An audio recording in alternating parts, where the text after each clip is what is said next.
Hey, fellas. It's Andrew again. You're doing The Thing next.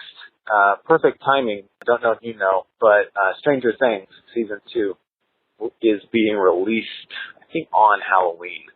A whole bunch of Stranger Things owes a lot of its feel and monster theme and direction to The Thing by Carpenter. Anyway, looking forward to it. Talk to you all soon.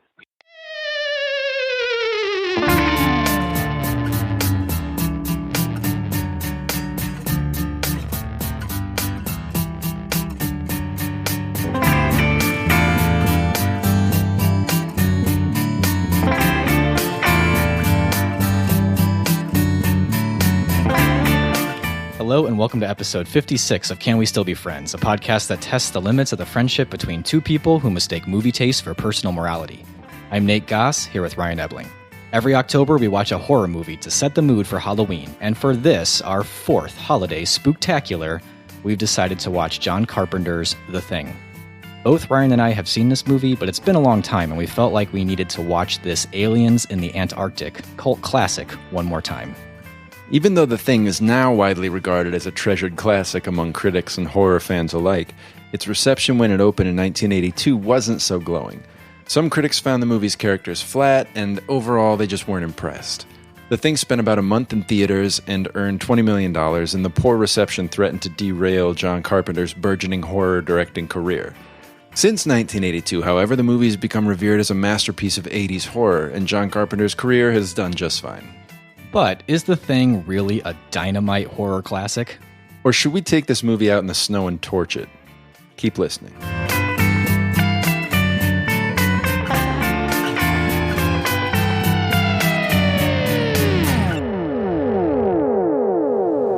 There's something wrong with Blair. He's locked himself in his room and he won't answer the door. So I took one of his notebooks from the lab. Yeah. Listen. It could have imitated 1 million life forms on 1 million planets. Could change into any one of them at any time. Now it wants life forms on Earth. It's getting cold in here, Fuchs, and I haven't slept in Wait a 2 minute, days. Mac, wait a minute. It needs to be alone and in close proximity with the life form to be absorbed. The chameleon strikes in the dark. So is Blair cracking up or what? Damn it, McCready, there is still cellular activity in these burned remains. They're not dead yet. All right, so if you could hear that cold chill in the air, we were taking a little trip to the Antarctic there with Fuchs and McReady. Fuchs was telling McReady a little bit about the creature that they're dealing with, these scientists are dealing with in the middle of nowhere. The Thing. The Thing, that they're dealing with. That's about all you ever learn about The Thing, other than it's really gross looking and can do some crazy stuff to the human body. Yeah, well, beauty's in the eye of the beholder. I guess. I mean, I think most people think that The Thing looks pretty grotesque in the movie. Yeah. Yep. That would be the general consensus. Right. But that's, what we're going to be discussing today. And whether or not The Thing is attractive. Right. That's how we're going to spend this holiday spooktacular. I'm going to have to look at my notes a little more closely. But anyways, fourth annual spooktacular. Fourth annual spooktacular, yeah. We've so the first year we did Texas Chainsaw Massacre, Nightmare on Elm Street, right? Wicker Man. Last year So our last one was a little contentious.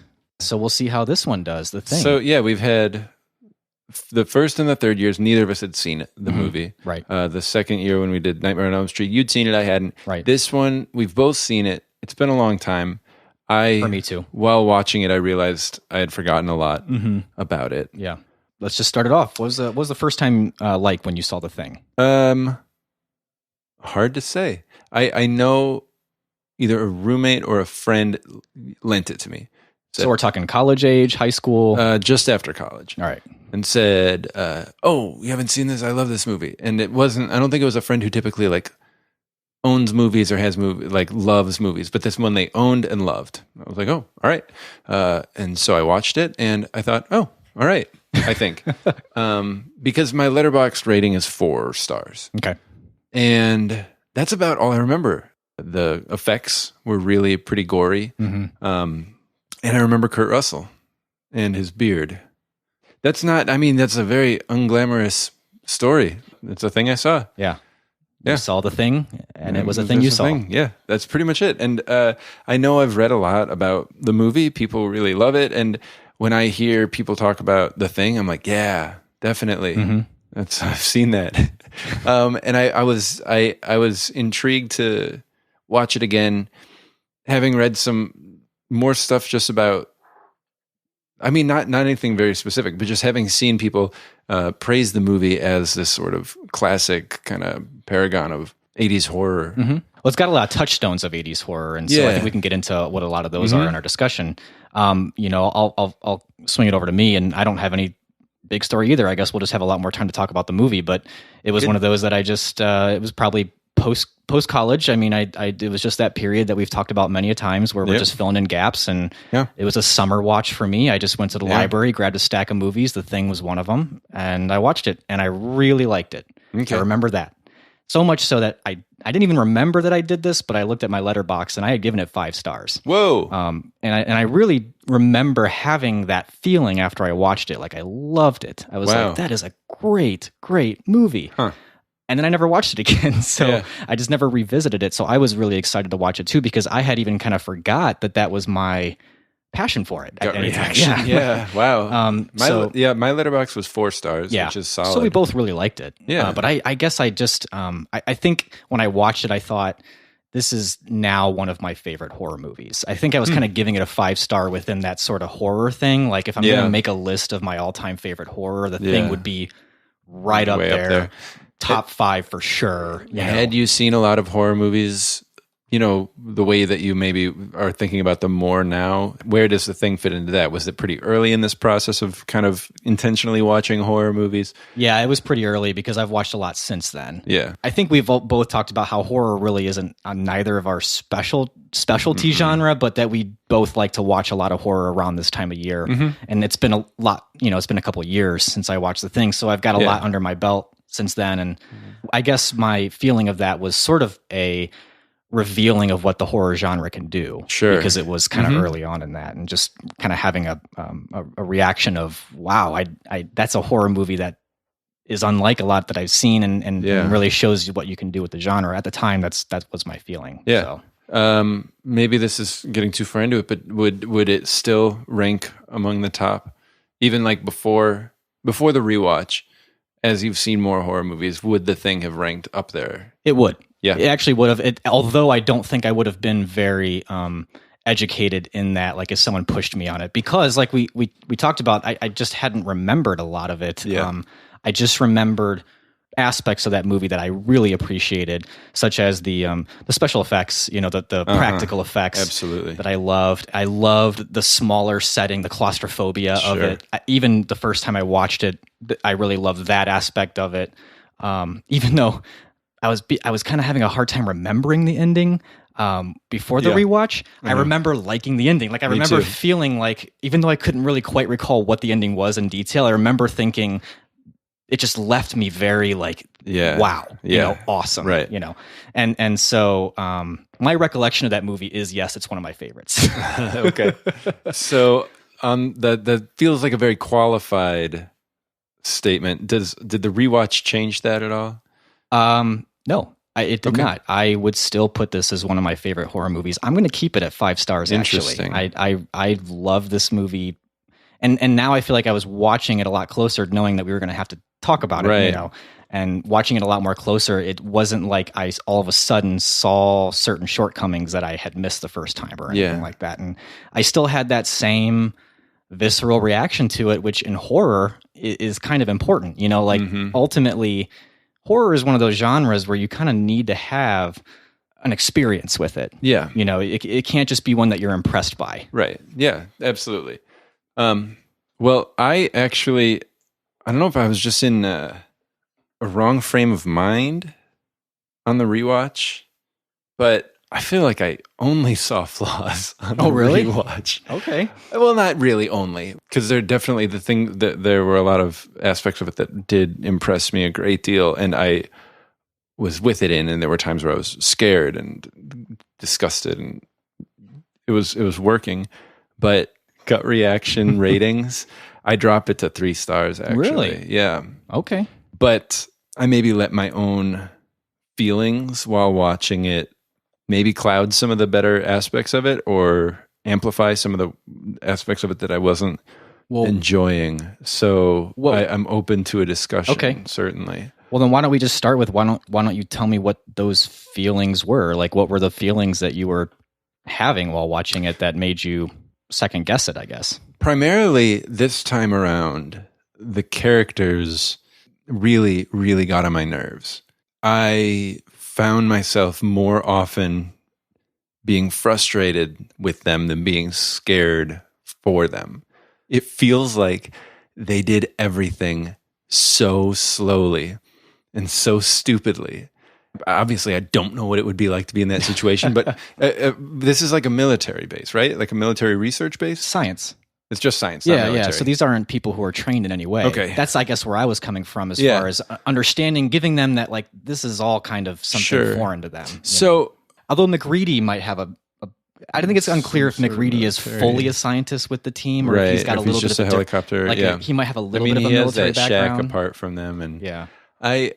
So that was something that, as the movie was going on, I found myself getting pulled out of it so often, just saying like, "What are you doing?" Like, how often just in that first scene with the dogs, when he's like, "Torch him, child!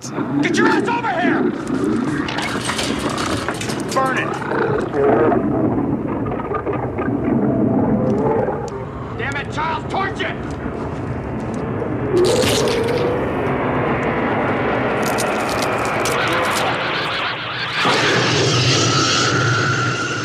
I'm just like, that's not scaring me. That's bugging me so badly. Like, just do it. Just whatever. I don't know. Yeah. And then you'd think after the first time you understand what this thing can do, you would never leave people alone. Even by the end, when there's 4 of them, they're like, all right, the 3 of us are going to go.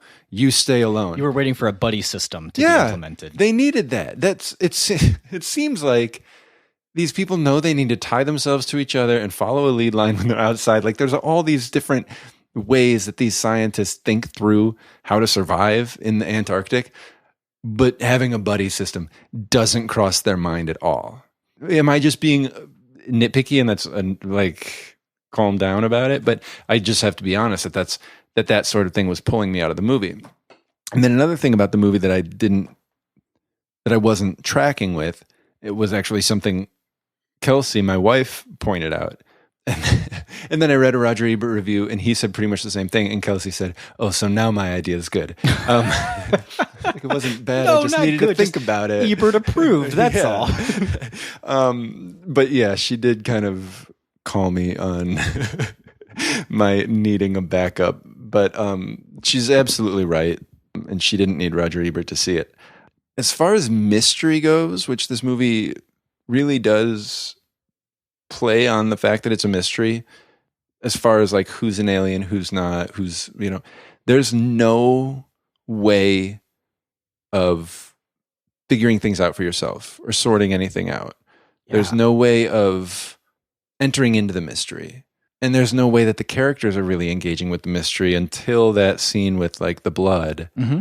And then paranoia, which I also know that that's part of it. It's about the isolation and the sleeplessness and the paranoia without real logical thought to it. But as a viewer, it was a lot less engaging of an experience when somebody can go away alone and come back and it's just a crapshoot. Oh, yeah, no, that guy wasn't an alien, but that guy was. It just felt like it was very arbitrary. And those, I think, are the big things, which are kind of big things because they're like throughout the movie things. Yeah. I was reading one review, like Empire Magazine. A lot of magazines and publications have done kind of revisionist reviews of this movie, sure, where they take the opportunity to review the DVD, to review the movie again, and give it like 5 stars.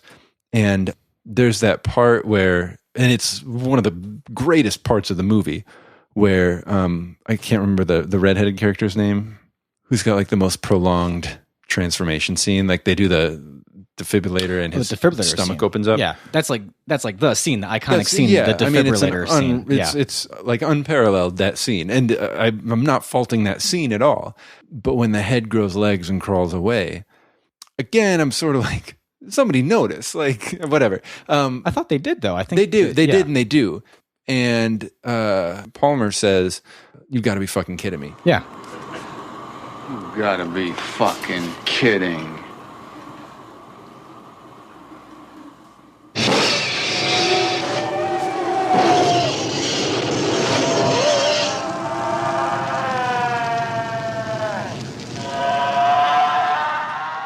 It's awesome. It is. But great. like, come on. No, I'm not faulting that. But Yeah. like the way that the person wrote about it, he said it's one of the all-time great zingers.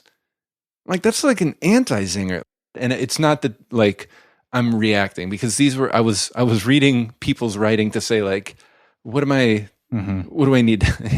And I feel like if you're gonna call that a zinger, well, you're watching this movie differently than me. Well, what do you mean by zinger? I feel like zingers are usually like snappy, funny, and it's funny, but it's not snappy. Oh, It's you mean just when he like said that? the person called that one of the greatest zingers in movie history or something. Oh, I don't like know that. if I wouldn't say movie history, but I certainly, that's memorable to me. I Yeah. guess. Like I No, thought it that was, is. I thought that was like the perfect It is, but movie thing to say there. But I feel like if people are talking about this movie and using language like that to describe what's happening in it, I'm like, you're reviewing the thing about the thing, Yeah. rather than the thing itself. Let's talk about that line for a sec. What I think that line does that encapsulates that scene very well is it both is a line that a viewer would say Yeah. and that character. Because Yeah. the viewer, even just if you're thinking of it as far as those special effects go, Right. I'm thinking, you got to be fucking kidding me. Right. And then you see the character say that too. And it's sort of like this, this like relatability thing you have with this character who Sure. is so much not thinking the same thing you're thinking. Yeah. Like in a way, you're kind of impressed by what you're seeing on the screen, and they're just like, this is not special effects. This is the real freaking deal, you know? Yeah. I don't know. I thought that line was pretty perfect. I don't know if I'd say greatest and it's in not iconic and that's or the anything thing. like that, but it might be quibbling. It might be elitist sounding the way I'm talking about it, but I just feel like a good line, appropriately placed in the movie, echoes my sentiments, because I remember I was just like, no, when it happened. Mm-hmm. But then I felt like if that's the way that people who love this movie are talking about that movie, then they're talking about something different than I'm experiencing. like they were looking for just like almost like a schlocky fun Right, fest. like is that what you mean? Whatever, like, it was too yeah, light? yeah. And I mean, I don't want to make it sound like my feelings on the movie are being fully influenced by what people are saying, and I don't agree with what people are saying, or they're saying it in a way that isn't how I would say it. But it just feels like it made me question whether this revisionist adoration for this movie isn't anything deeper than, come on, you can't tell me that wasn't great, you know? Well, that scene, I think you can say that, but that doesn't mean the whole movie's Right. great. Yeah. Well, let me just say, I'll give you my perspective, I guess, on it, because obviously I was pretty taken by this movie. Yeah. So this movie, if it's going to work on any sort of deeper level, you have to be kind of swept up into it, and it seems like you just never were.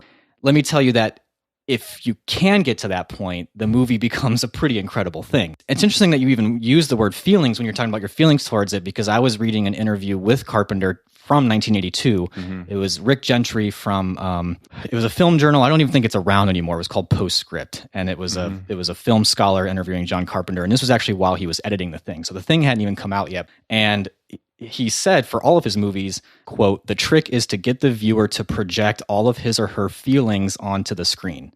It's pretty risky. He said, well, say this is a Rorschach test that is a little more directional. It takes you to a certain place and it's very specific. You really begin to project your own feelings into it, and your fantasies are taking over as opposed to mine, which is the most important thing in any movie, which is what I think movies do best.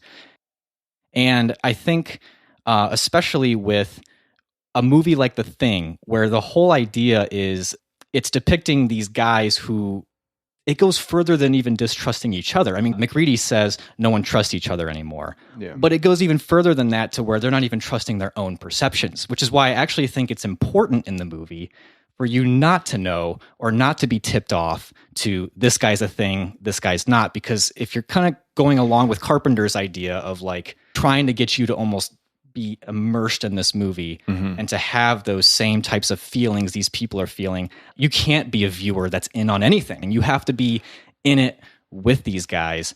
And it seems like maybe I was just there with it and you weren't. And if you're not in with it, then I can see where all those flaws are really going to become self-evident. And if you're in it, you're going to be a little bit more charitable towards, well, okay, so you're talking about the fact that he hesitated to torch the dog. I think I've fired a gun once in my life. If someone said, shoot that thing, it could be a total monster. And also, the other thing to think about is they're in Antarctica, they're in the middle of nowhere, and they've only got a flamethrower. He could have just been worried that the whole place would torch up if he did it. You know, like, these are scientists. It's not really their forte. Yeah. And they make a lot of mistakes along the way.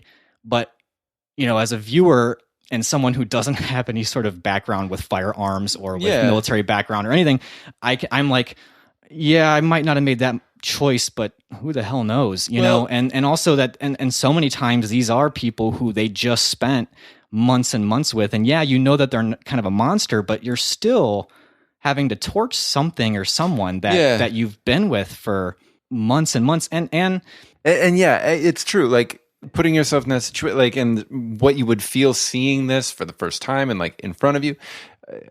I get that. And I guess let's just pull it back a little bit, and I can just talk more broadly about, you know, what I like about this movie as a horror movie, and why I would put it so high up is because it brings a lot of different types of horror into one movie and does it so well structurally. Like, so it's kind of a creature feature, but it's never a man in a suit. It's kind of one of those movies that, you know, you see a lot of horror movies that are all about like claustrophobia and isolation, and it's all there just because it's in Antarctica. And it's got the sci-fi sort of pseudoscience aspect to it with the idea of these cells, and it does that really well. It's kind of a zombie movie because people are infected by something and it turns them into it. And it's even got a scene that's kind of like a found footage scene when you watch the Norwegian like VHS thing, and it's kind of got some of that in there. And then on top of that, it has that added psychological element of you can't trust anyone. So it's even got that sort of Invasion of the Body Snatchers, Cold War thing going on with it, where it's got so much in it. And structurally, it just moves. Like, it immediately drops you in, and it's perfect. Because I know you talked about how you didn't feel like the mystery element was all that great. But to me, the mystery element is just dropped in right away. Like, why are they shooting that dog? Like, that's just weird. And then you add to that this really, I would call it iconic, but really just effective Ennio Morricone soundtrack of this, which I had forgotten booming, it was his soundtrack. I did too. I assumed when I started it that it would be a John Carpenter soundtrack.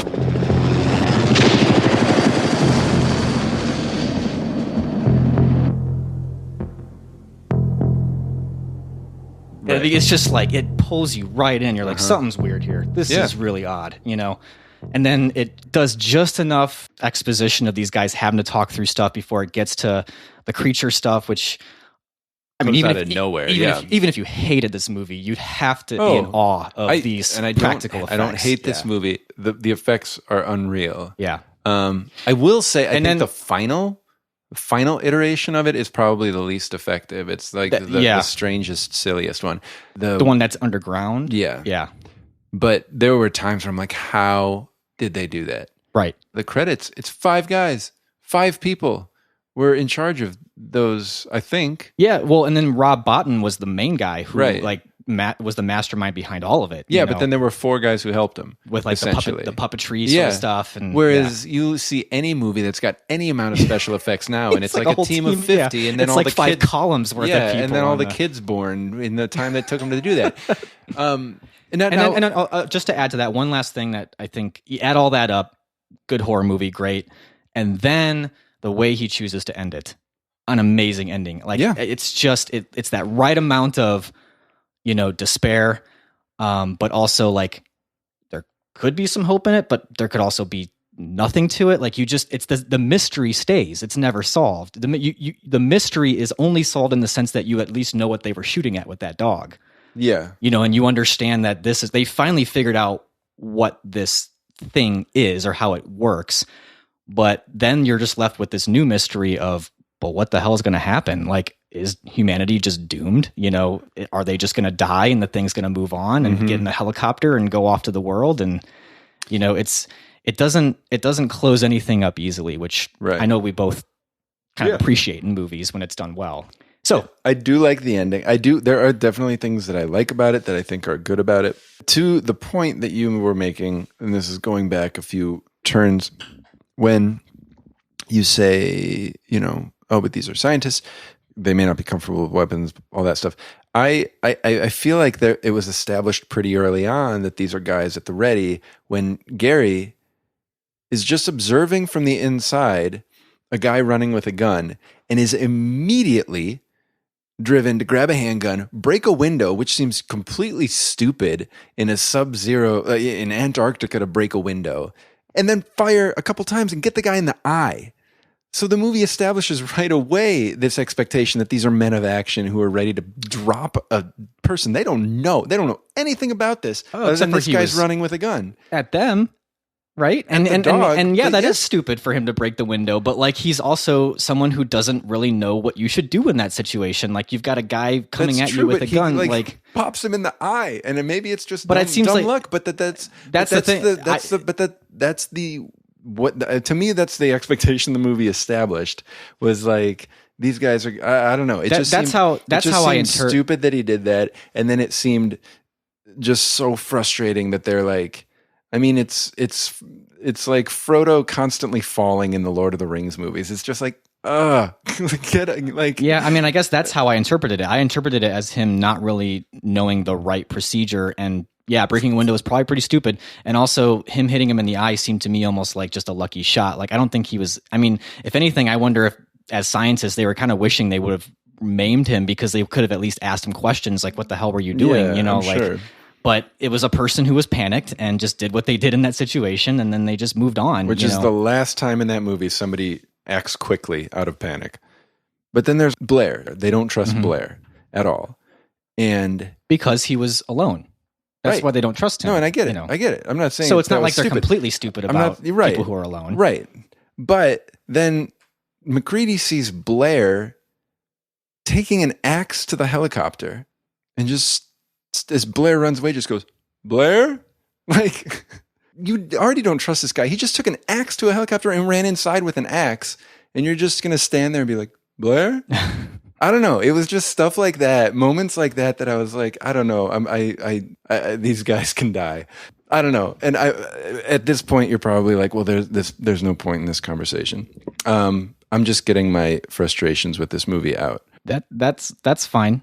I mean, if anything, I'll grant you that the movie doesn't really make you care all that much which characters die and which ones don't. Although I don't know that that's really it's not the kind of movie that really needs to play on that all that much. Right.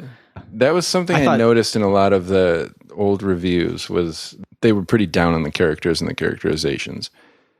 I don't think I'm necessarily a person who needs to like or empathize with characters. But in this movie, it felt like it stood out pretty heavily as a real strike against it. I don't know if there were too many of them. Well, I think that could be part of it, which I actually do think is kind of a problem because they're pretty interchangeable. And sometimes I didn't always follow which guy was which guy, like who they were sort of just, but at the same time, with what I think ultimately you need for this movie to work, where you can kind of insert yourself into it. It's not that works towards the movie, but it doesn't really hinder it either. As a viewer, if you can get to the point where you're like, I almost feel like I'm in this situation. Like we're in this together. You know? But I also feel like there's not quite a strong enough audience surrogate. I know it's MacReady, but then partway through the movie, and maybe this is intentional, that you're supposed to start questioning absolutely everything. Yeah. But partway through the movie, MacReady becomes questioned. Yeah, I think that is and we lose him. Yeah. But for me, it feels like to take away MacReady is too disorienting. I will say at the moment where we turn the focus, where we turn from MacReady, where Knowles says, I cut him loose, my suspicion went to Knowles, not to MacReady. But I feel like once MacReady comes back, the movie turns its suspicion on MacReady. So you're talking about the part that's when he comes back, right? And then they do the blood test, right? But that's so functional because you need to question MacReady when they start doing the blood test. Like everyone's in question then. Like everyone is sort of speculative at that point. And you also have to understand that the people who are being tied up, like that's got to be frightening for them. They don't even know if they trust this guy who's supposedly, again, it's like how much are you willing to kind of insert yourself in every one of those characters and really fold over into that paranoia. That blood test scene to me is one of the strongest parts of the movie. And Clark was human, huh? Which makes you a murderer, don't it? Palmer now.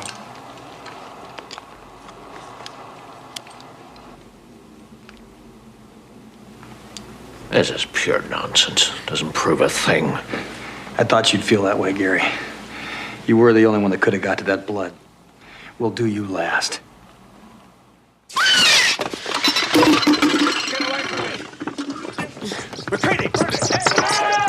I mean, because it's so effective in ratcheting up that tension, and it's just putting a burnt piece of wire into and a like petri you dish, said, it causes you to question everything, because once there are a couple negative results, you start questioning whether or not this is actually is it even doing anything? Yeah.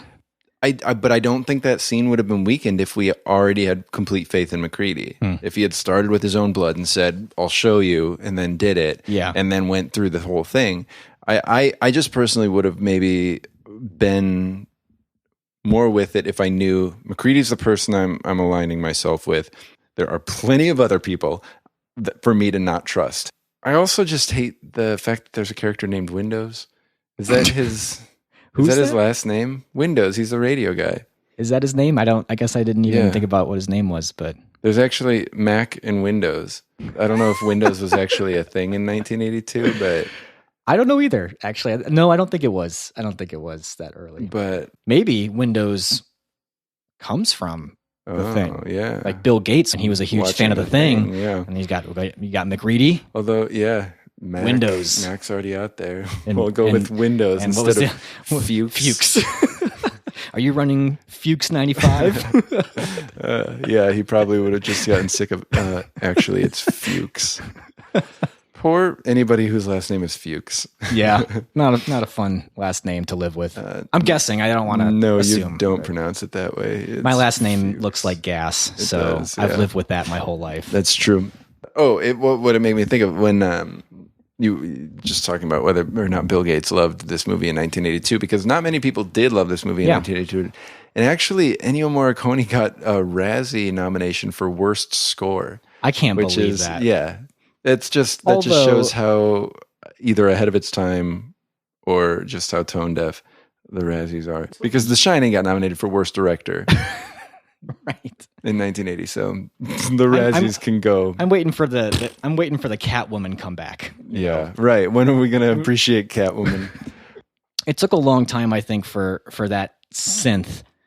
Yeah, to catch on, to come around. Mm-hmm.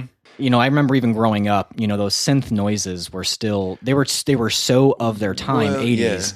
That they weren't cool when I was growing up. No, not at all. Razzies or no Razzies, I found it extremely effective. Carpenter is someone who is going to pay attention to that kind of stuff because he usually scores his own movies, and he did the Halloween theme, which is iconic. Yeah, so he's not going to just put any old thing in his movie. I think in this case, it was one of the few movies of his, if not the only movie of his, that he didn't score. Yeah, and I wonder if watching it and paying more attention to the score, almost in a way like Jaws used the theme, would maybe be an indicator at times, which I think works a little differently than Jaws. Right. Jaws is always ratcheting you up for something to happen. Yeah. And in this case, it's what's played when it's needed for you to kind of sit in the mystery. In the beginning, you're hearing this as they're trying to shoot this dog. You're also hearing it at the end when they're just sitting there, you know, kind of looking at the very end. Well, that's why I kind of think, let's talk about the ending. Do you think Childs I think pretty much McCready is not infected. No, because I don't think he would have worked so hard to pull the dynamite and everything down there if he was infected. Unless he was infected sometime in between after that happened. And do you think Childs was infected? I think that's one of those where anyone could interpret it that way if they wanted to. I think the director, I think the script, everything leaves that ambiguous for the viewer to decide for themselves. Do you want me to answer what I personally would like to believe, or? Well, sure, yeah. I personally would like to believe that neither of them is infected, and it's more about whether they're going to kill each other out of just the doubt. Even if they're not infected, did they effectively kill this thing? And also, even if they're not infected, they're both going to die. They're both going to die. So I like unless one of them is infected, and they'll just go to sleep. Sure. So was talking to my friend Jason, who loves this movie. He pointed out, and I don't think, as I was watching it, I don't think it's just camera angles and lighting. In that final scene, MacReady, every time he opens his mouth, there's quite a bit of like vapor against the cold. And for Childs, there's not at all. And remember, the cold doesn't kill the thing. Yeah. So that was Jason's point, that you can tell Childs has been infected. Kelsey then, I'm not noticing anything apparently. Kelsey noticed that they made a pretty strong pact that you don't share food or drink. And MacReady hands him the bottle. And he takes a drink. And then MacReady's definitely got a look on his face, like he knows. So Kelsey also thinks that Childs was infected, and that's her proof. I guess you could say it's a test of, does Childs trust him? Yeah. And Childs is saying, I don't think you're infected, I'm going to drink this. Or it could be MacReady testing him. Remember, we said we were never going to share a drink. Why are you taking this? Yeah. Why'd you drink? Yeah. The paranoia lives on. I mean, I love that ending. I just think there's so much you could do with it. I think it's great. Then there's also the stupidity of them saying, we're not going to share any food or drink. This thing's highly infective. And then they use the same blade to cut their fingers. Well, wait, he wipes it on his his pants, right? Just a silly thing. But I don't know if we're getting much further in this as far as changing minds or anything. Soon enough, I want to hear your like more deeply what's happening with it, what you see happening.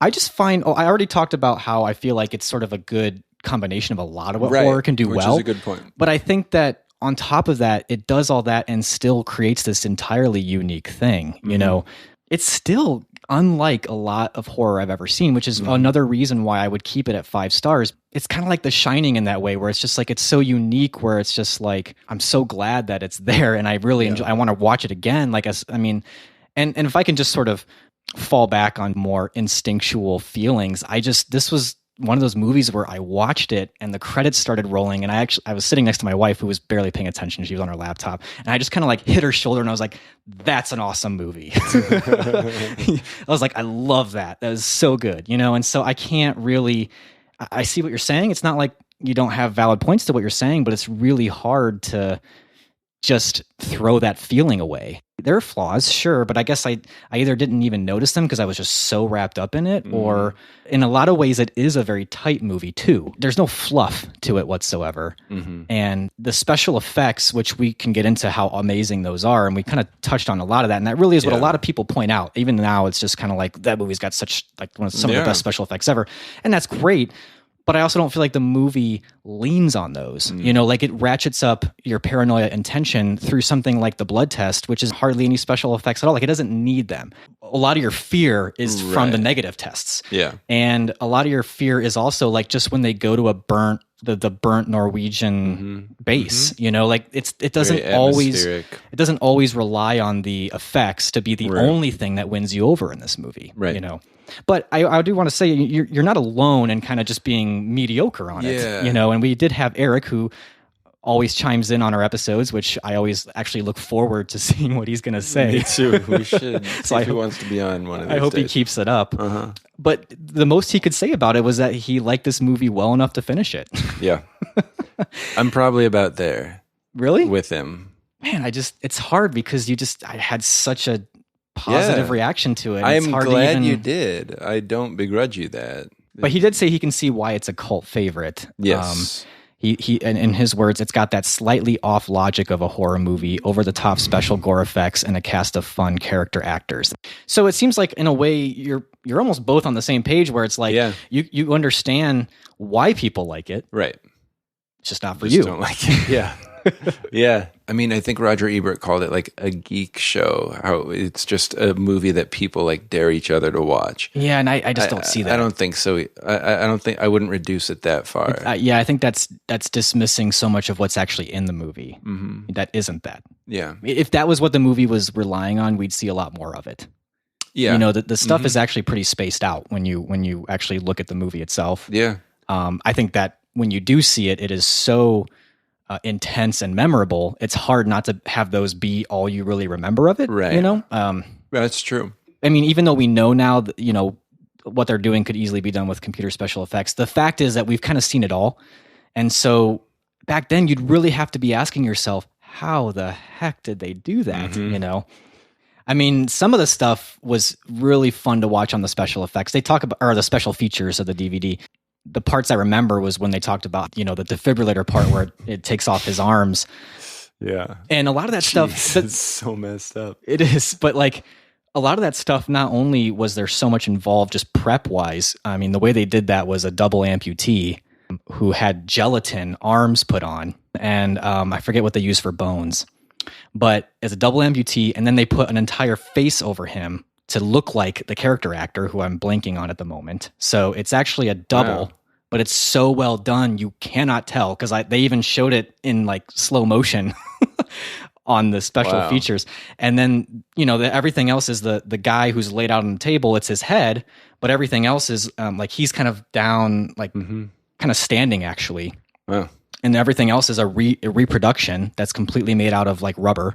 And like even his chest hair and everything is exactly to his chest hair pattern he talked about. And then it's just a hydraulic teeth thing that actually cuts off his arms. And it's got the bones had like stuff to spurt out blood. And then it's a double amputee just pulling back and with the other guy's face on him screaming. Holy cow. And the thing is, that took hours to set up, tons of money. And they're about to shoot it. And then Carpenter said, this room's supposed to be on fire. Because right before that, there had been some torching going on. So they did that thing, you know, they gotta actually take a line to make a fire. It's like a line pipe with holes in it, a gas line.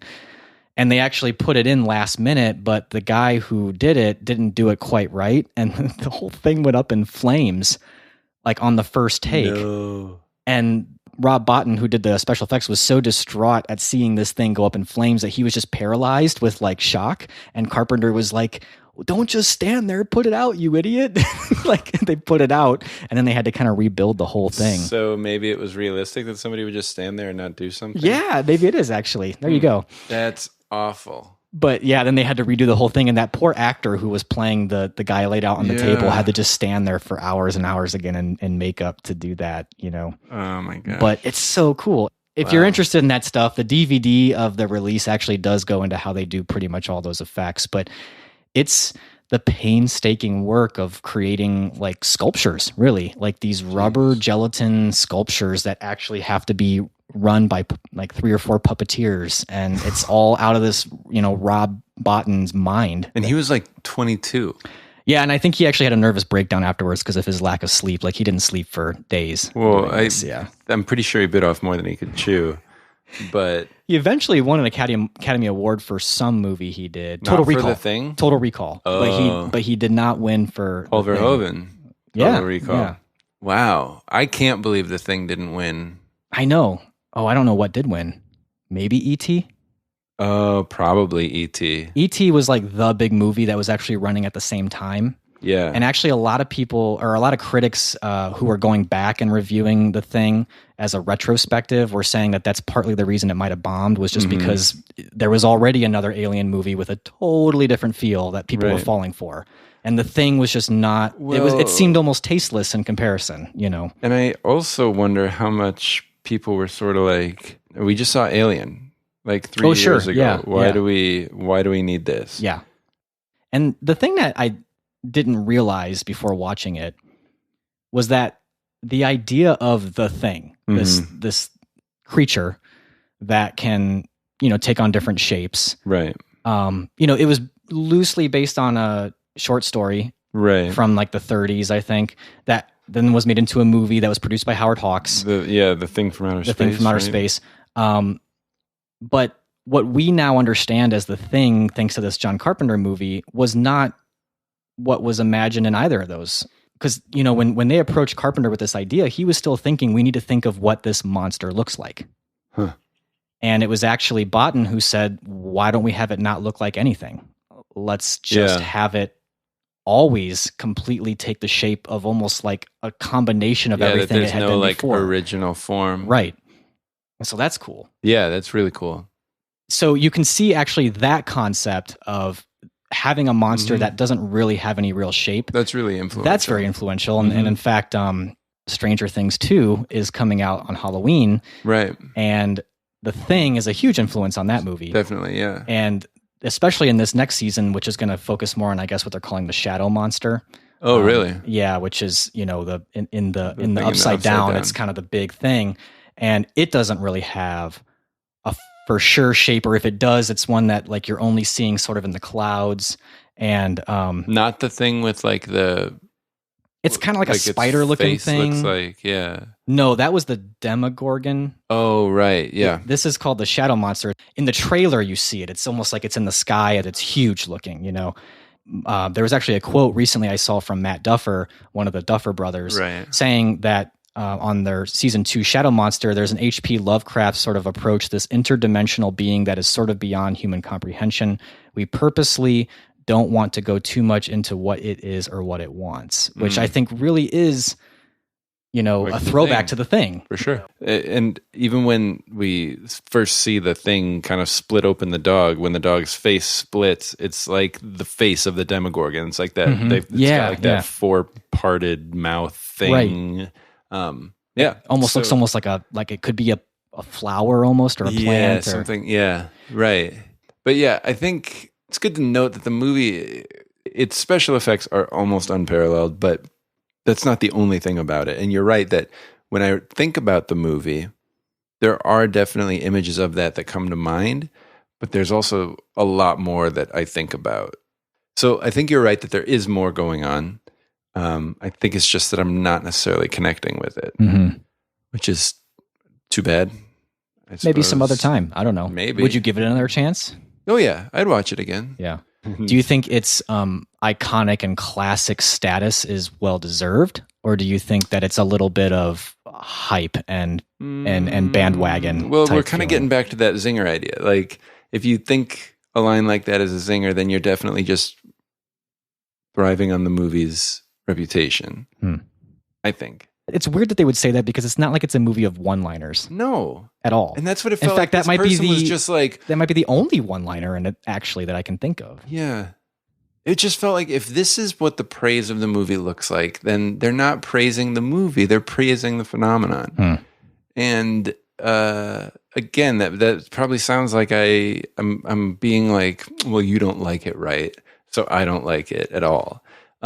Which isn't true, but it made me question what you just asked. Is the iconic status well-deserved? I think the score, absolutely. The special effects, absolutely.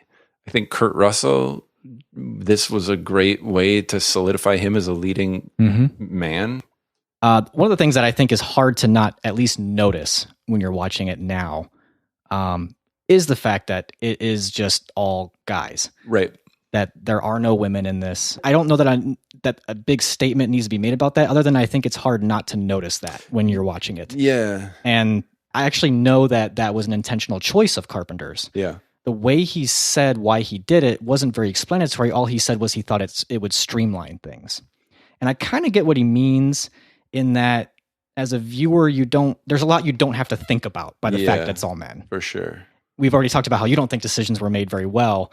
But there are also a lot of other loaded reasons for decisions to be made when there's a gender thing going on as well. But I also wonder, because so much of whether this movie works or not is how much you can insert yourself into it.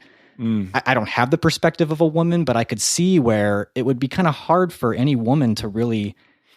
Is this kind of just a dude's movie is kind of what I want to ask. Yeah. Well, I think I read that even the crew, there's like no female presence in this movie. Even in the making of it. Right. Which is weird. Or maybe not. Maybe people who like work in the industry are like, that's pretty normal. I don't know that there's a moral judgment to really be made on it. I mean, I guess I'm willing to give Carpenter the benefit of the doubt that it really was a choice made just to keep things tight and to streamline things. Well, I guess to that, I would just, if we have any listeners who are women who really like this movie or don't like it, and if that plays any part of it, I'd be curious to know. Yeah, definitely. Well, we're about at the end of what we can say. You think it's complicated? It might be. We don't disagree. We do, but I don't care. Like, Is that what we're getting in this friendship? Like, I'm not like bothered by you liking it. I'm not questioning your judgment or taste. It might still just be complicated because the reasons you were taken out of it, I'm just not there. To a certain degree, I'm kind of with you where I don't know that I care all that much either. I mean, if you hated this movie, are you still saying that you did like it? Yeah. So I think in that sense, we can have a mutual understanding. Okay.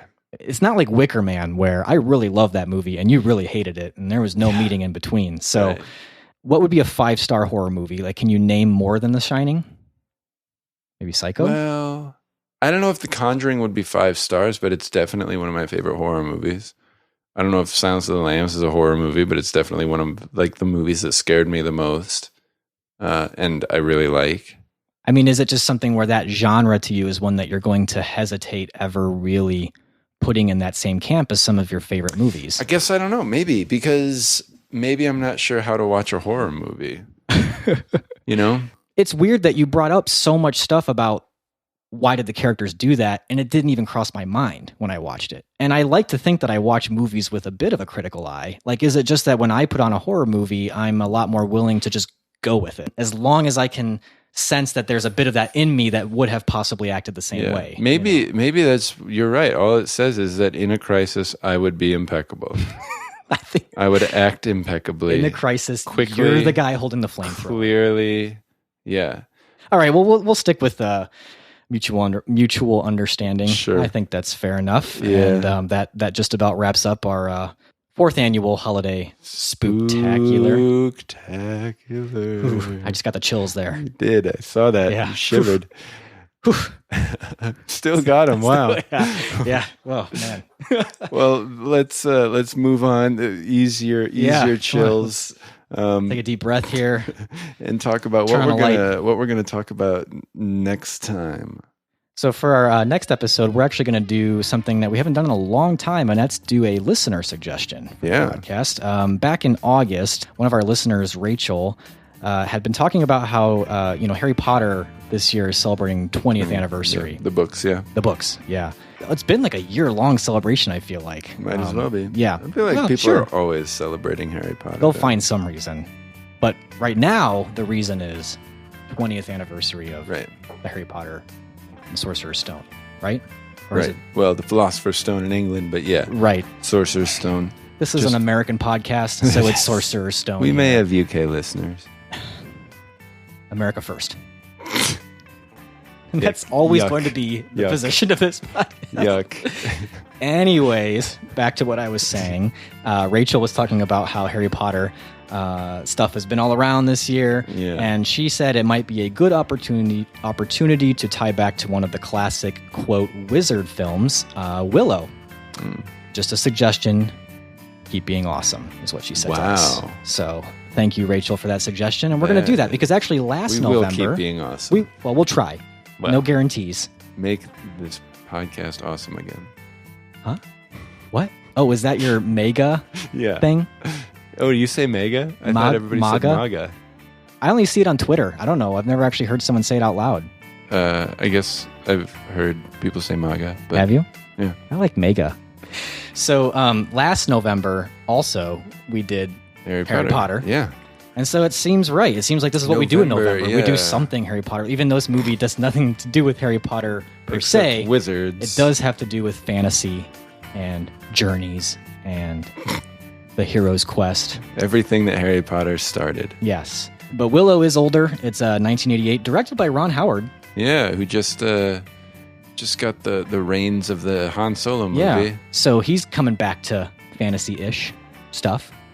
Now, you've never seen Willow. No, I don't know. I know nothing about it. Okay, so this will be fun. I think Warwick Davis is in it. Is that right? Yes, that is right. And I always forget that Ron Howard directed it. Right. So. I do too, actually. And I've seen this movie. I watched this movie when I was a kid.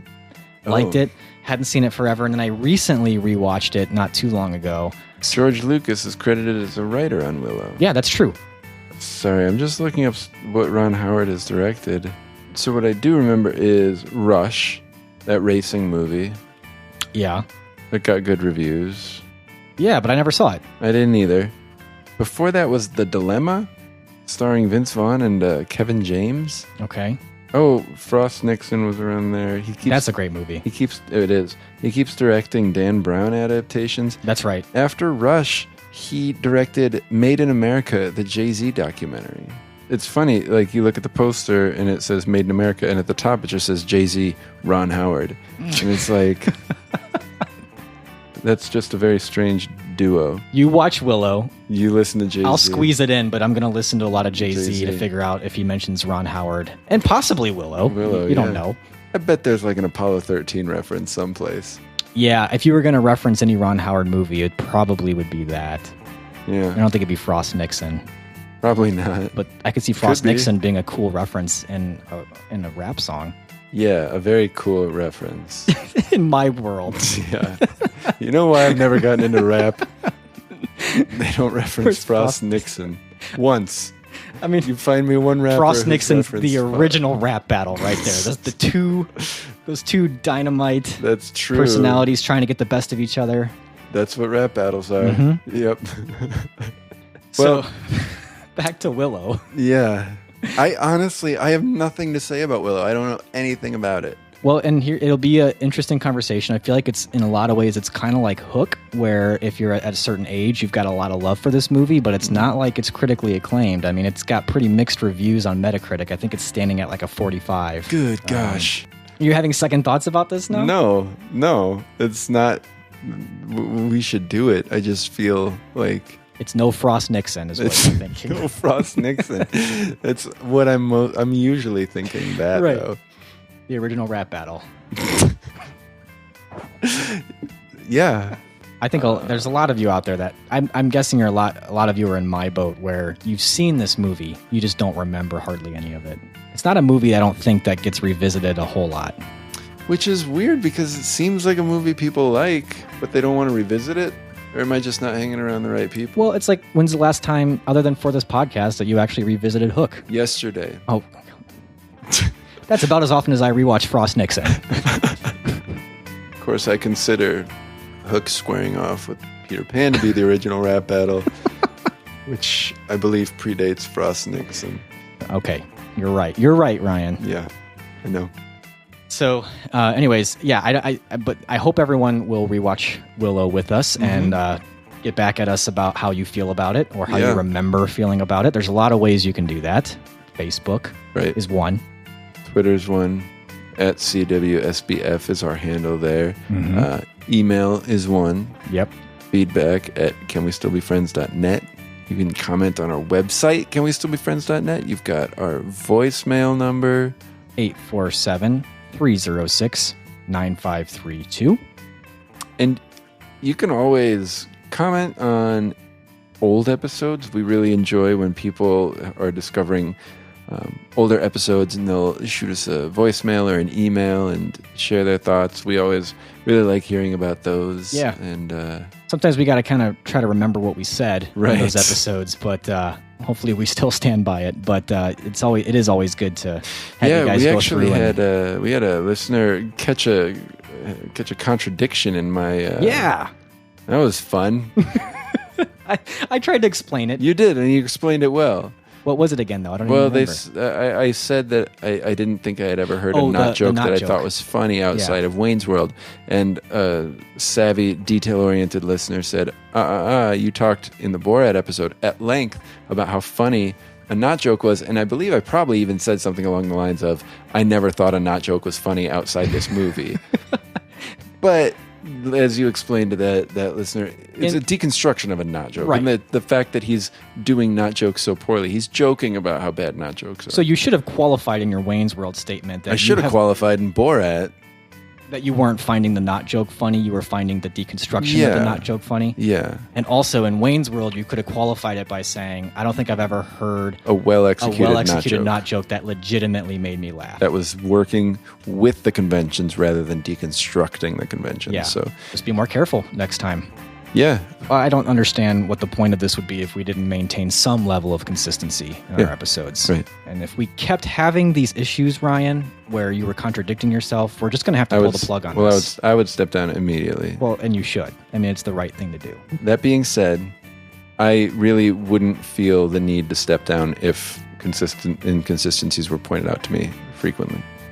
Are you saying I should have been doing that? No, I'm just saying I wouldn't step down.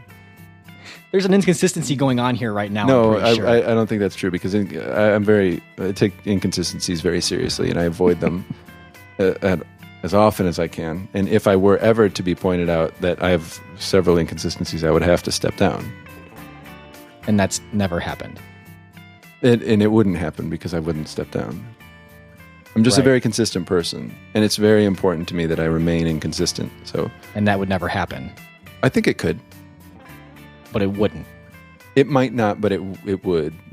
The point is, if there were inconsistencies, you would feel like you would have no other choice but to step down, but that choice will never present itself because it wouldn't. No, I'm not saying that at all. So you're here. You're here for the long haul, is what we're saying. Unless at the point where I need to step down. Right. So. Yeah, that makes sense to me. Okay. That you would be in here for the long haul unless it gets to the point where you need to step down. Right. Completely consistent. Relatively consistent. Consistent within the confines of how you defined it. Yeah. And I've got a very loose definition. Right. But that still maintains all the logic necessary to keep it consistent. Mm-hmm. All right. I don't think it could be any more clear. No, it can't. You did a really good job there. Thank you. Thank you for finally clarifying this for me and for our listeners. Yeah. I'm glad we clarified that. And I don't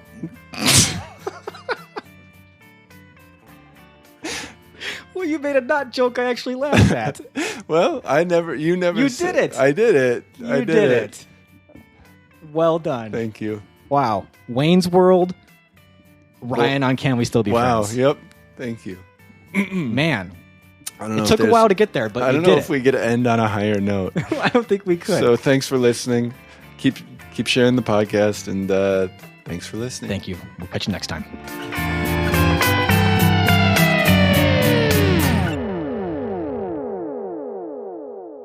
Hey, this is from Alex, one of your listeners.